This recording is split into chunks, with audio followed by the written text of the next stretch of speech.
Hello, everybody. This is Mike Nelson from the Mike Nelson Show. Of course, if you haven't subscribed to the channel, make sure to subscribe right now. Today, I got a very special guest. I got a band out of LA. I got Riotfire. How you guys doing today? Doing good. Doing good. Thank you. Thank you.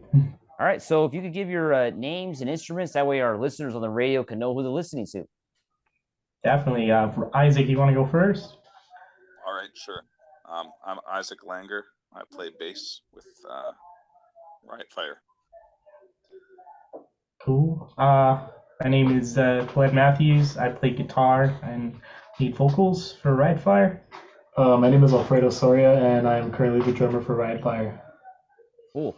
And I met Glenn, of course, at Cal State LA, right? I was doing interviews a few was it early this year or late last year, something like that, when I ran It was, I think, last fall. It was last fall. That's right. Yeah, it's came been a up while. with Of course, me, for those of you yeah. that don't know, I'm out in Minnesota now. I got my own full-time radio show out here. I'm lost in the middle of Minnesota in this little town called Montevideo. But anyway, Nice. I'm That's still cool. doing the show out for Boyle Heights, of course. Still getting these local bands from LA, on the radio and doing these cool interviews.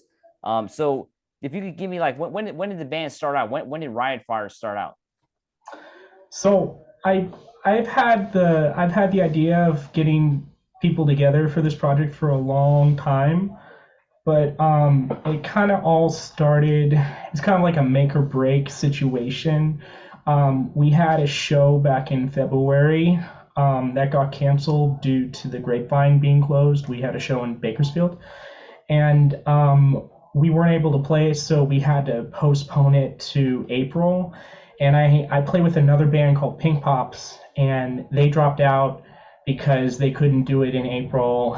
And so I had to find another person to fill that spot. I also was looking for more people in my own band to play because the guitarist for Pink Pops was going to be playing with me as well. And so since they all dropped out, I was like, I really have to play this show.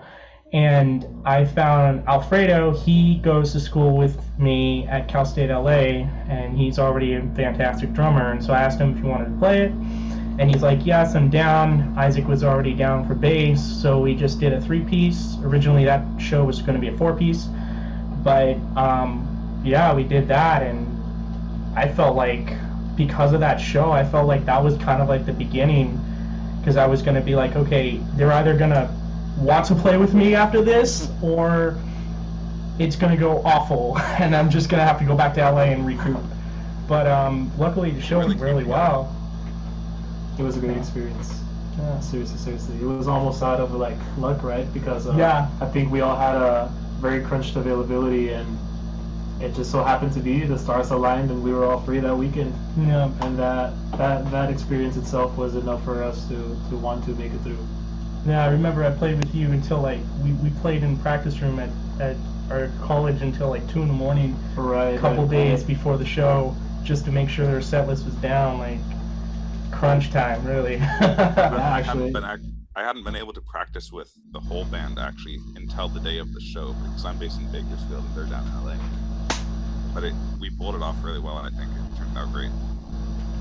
Yeah, I sent Isaac my songs, and he just learned them like every day, and like went so well. Like I was so surprised. I was like, man, this bassist is amazing. There you go.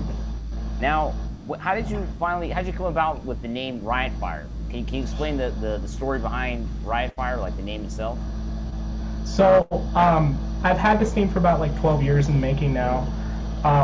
So it's been like I've wanted to write original music in this band setting for quite a while, and I had a bunch of ideas over the years, but this name really just stuck with me, and I never really got a group together. And then when I moved to LA, I was like, okay, I really need to get a group together. But the name itself, man, I don't even remember how I came up with it. It's seriously been over 10 years since I've had it. But I've been kind of just like writing music in the direction towards this idea. So. Now, Matthew's the what you mastermind. talk about, like the type of music? What type of music were you kind of shooting for when you thought of this project 12 years ago? And is it kind of what you thought it was going to be? Yeah, basically the kind of music that I really wanted to write with Riotfire was like alternative metal. I'm a huge new metal fan. Like I really love the 2000s new metal scene, Like Limp but I Bizkit and all also, that. I'm sorry. Limp Bizkit, Limp Yes, Bizkit, and and yeah, and Linkin Park as well. Like yeah, I love all that stuff. yeah. And there was so much that those bands were saying, and it really was a big influence of mine. And so I really wanted to make a project that's like, okay, Riot Fire, and it's also kind of like it has this heavy grittiness to it too, that people can come to shows, they can get rowdy, they can have fun, they can hang out, they can mosh. I mean, that's what we're all about. And I really want the energy to be there. And so I feel like the name just kind of fits into all of that, you know? So, There's also a message to it about like the riot. It's not just being crazy just for the sake of being crazy. It's like the riot. There's a reason you're rioting. There's a purpose for it. That's what I like yeah. about Matthew's music. Yeah, like it's definitely like Riot with purpose. Like there's a sense of rebellion. There's a sense of like uneasiness. Like if you're upset about the world, like you can come to the shows and you can kind of riot for a purpose. You can kind of just go crazy. And I don't feel like a lot of like some bands do that, some bands don't, but I really feel like the kind of message in the music is really there to really be rowdy. Now, if every band ever can kind of give the story and why they picked up their instrument, kind of going back to the start of their musical journeys. Oh yeah, Isaac, do you want to go first? Sure. Well, I was listening to Eric Johnson's song. I think it was called Zap, and there's one part where there's a bass solo, and for the longest time, I had no idea how Eric Johnson got that tone out of his guitar until I realized, oh, it's a bass, and that made me want to play bass. I think it was Kyle Brock on bass. But yeah, that's what made me pick it up. Honestly, from kind of like my background into like drums, well, even previously from drums, I've always been into like the kind of like music, school music sort of setting, and I've jumped around in different instruments, but I don't think I fell in love with the drums until I heard like different genres of rock that got a little more technical. I want to say one of the bands that really inspired me and just like I don't know, just blew me away. Like hearing the drumming would be like Tool. Danny Carey's an absolute beast of a drummer. Yeah, I've seen those And guys live 6 times, man. They're like the best band to check out live. man, Wow. those Yeah.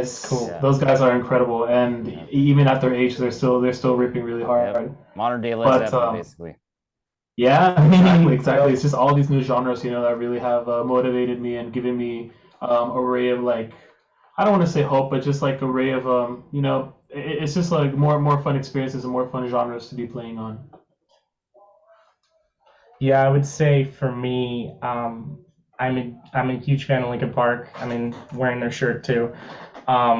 So a lot of the compositional styles that they do, I love AWOL Nation. I'm also a huge fan of Rammstein, and so a lot of their music is really influential to me on guitar. I started out with drums though, so Oh, I did a wow. lot of stuff like that. But and I played some bands with drums, but as a drummer, but I mean, nothing really beats Rammstein. Like I really love the stuff they do on guitar. Richard Krups is amazing, amazing. I'm really into the Veils as well too. More of a modern indie band. So, Now, talk to me about your You quoted single "This Is Rammstein. Ours" that's on that people can listen to right now. oh yeah, of course. So This Is Ours is kind of like it's a rebellious song. I wanted it to be a subjective in the chorus, but really lay out a foundation for rebellion against the norm of society. There's a certain sense of mindfulness to go along with the confusion. Like the first lyric is blast from the past and contraband, so it also kind of speaks in kind of like how we live in a post-truth world and how everything's just kind of like really confusing. And then it's all kind of wrapped up in the chorus, which is obviously This Is Ours. And what is ours would be anything you want to call home, which would be America, anything you want to call home, which would be your town, your house, your flag, any type of pride that you have for America would be kind of like that idea. And then it's kind of rolling it back to where the lyrics in the verses just mainly try to talk about being mindful in a society that's really reflective of a lot of emotions that you don't necessarily have, that you don't necessarily want, and you're trying to make it sensible and make sense of it all.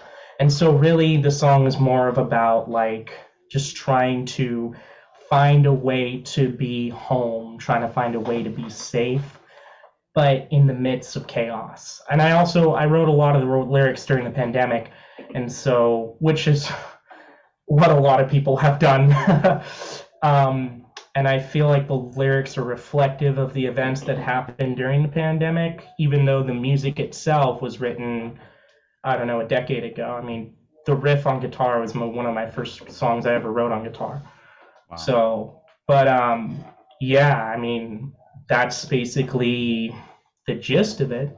So it's now talk to me about go ahead, Isaac. What we have, like we might not like what we've been given in life, but it's our responsibility to take what we have and try to improve it for the next generation. Yeah, that really, yeah, I agree with that. Now, talk to me about the music you sent me yesterday or a couple days ago, the new music that we're going to debut on the show on Monday. Can you talk to me about that? Yeah, so the song that I'll be releasing is not a single, it's a double because it's 2 tracks. They're kind of seamlessly. My 2 favorite tracks. That's cool. First song is called Push Through the Flames, and it reflects a lot of the content that's in This Is Ours, but more in detail. And it talks about the complications with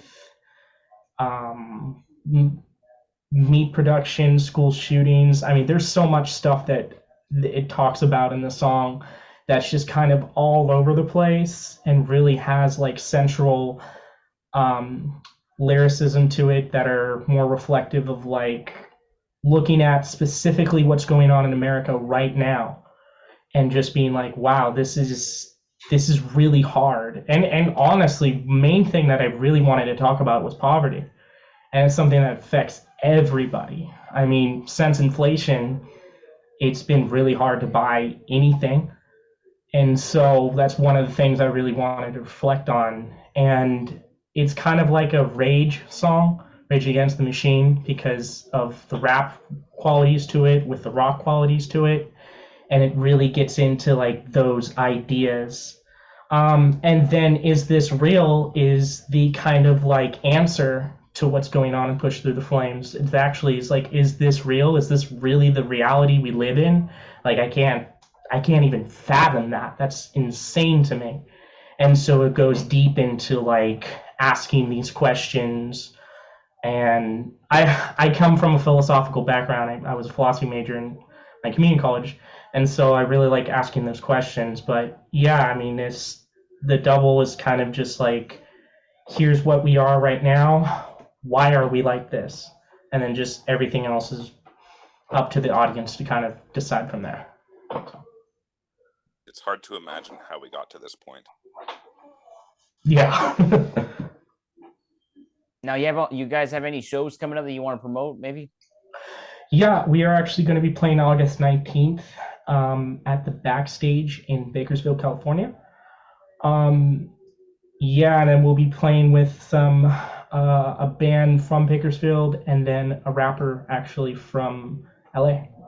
So. All right. Sounds good. I want to thank you guys for coming on the show today. Thank you so much. Thank you so much for having us. Thanks for watching. Remember to stay heavy, everybody. Definitely. You got it, bro.